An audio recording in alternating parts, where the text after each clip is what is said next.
আর এই যারা করছে এরা হচ্ছে, আমি একটা সত্যি কথা বলি, আমাদের পাশের যে মুসলমানরা যারা বাস করে তাদেরকে আমি খুব বন্ধুসুলভ, খুব আন্তরিক এবং খুব মিশুক মনে করতাম, যারা আমাদের ক্ষতি চায় না, এটা চায় না। অন্য কেউ যদি বলতো যে ওরা এরকম ওই রকম, আমি বলতাম না, ওরা খুবই ভালো, আমাদের সাথে খুবই ভালো ব্যবহার করে। কিন্তু আমাদের এই যে হামলাটা করছে, আমাদের পাশে যে মুসলমানরা বাস করে, আমাদের পরিচিত, আমরা তাদের চিনি, তারা এসে এসব করছে। সে পরিচিত একটা ছেলে, সে এসে আমার ভাইয়ের গলায় ছুরি ধরে, বুঝতে পারছেন?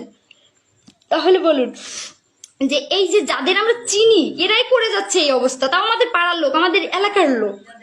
তাহলে এটার প্রতিবাদ কে করবে? সরকার কই? সরকারই তো করবে না, সরকারই তো নাই।